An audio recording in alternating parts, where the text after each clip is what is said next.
Well, chapter 2 confronts a really important question that is often raised as soon as you begin to reflect on the discussion of chapter 1, that there's just one Lord to whom all people belong and owe their allegiance. The obvious question, particularly in our modern context, is, hang on, how on earth can you say there's just one God to whom everyone belongs? I mean, there are Hindus, there are Muslims, there are Buddhists, they all have their own perspective. And look, frankly, this is a hindrance to the gospel. It's a hindrance not only as we seek to bring the gospel to people who can't possibly get their heads around there being just one Lord. It's also a hindrance for many in the church, because increasingly, I think the average, Orthodox Christian is worried that, maybe we're a bit bigoted when we think about there being just one Lord who is for everybody. You may have heard that very famous Indian parable of the elephant, right?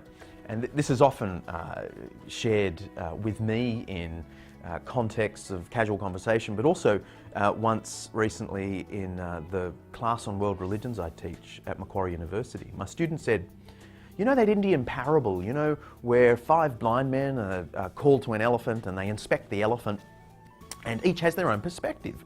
The one holding onto the ears thinks it's a winnowing basket. The one holding the trunk, thinks it's a rope of some kind. The one around the leg thinks it's a tree.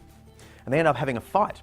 And the punchline of the parable, as it's usually taught, is that really they're all right in their own special way. They're all just grasping after the one whole reality. And my student in this world religions class said, couldn't that be what all the religions are like? They're just, different parts of the one great reality.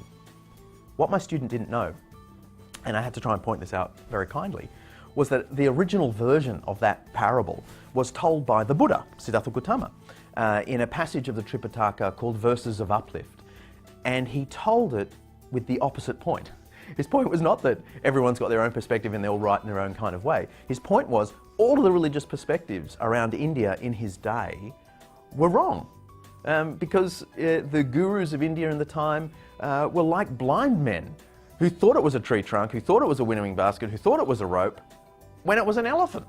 And he'd come along to teach the truth, that it was really an elephant. And I think what the Buddha is touching on here is something that really needs to be said loudly and clearly today, and that is the religions are so fundamentally different. It becomes near impossible to say that they're all one, that they're all teaching basically the same thing. I mean, what the Buddha basically said was, you don't honour the different religious perspectives by emphasising their sameness. You honour them by looking at their differences and scrutinising their claims and coming up with a judgment about what is mere opinion and what is fact. Well, on this, I agree with the Buddha. We've got to do that. I mean, just take a question like, how many gods are there? Hinduism says there are many gods. I mean, really, there are many gods, not just one.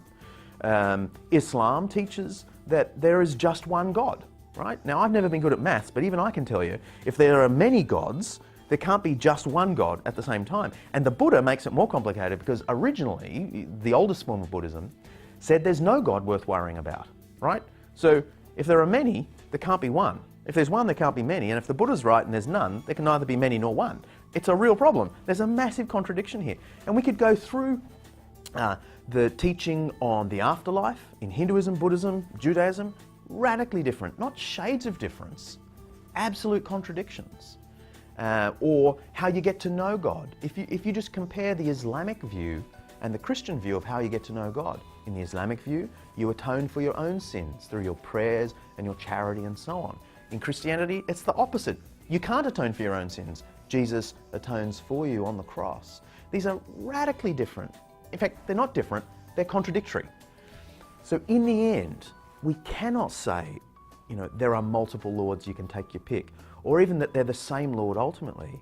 We have to make a choice. And so I think the mission equation of chapter 1 remains. There is one Lord to whom all people belong and owe their allegiance. And so the people of the Lord must promote this reality everywhere.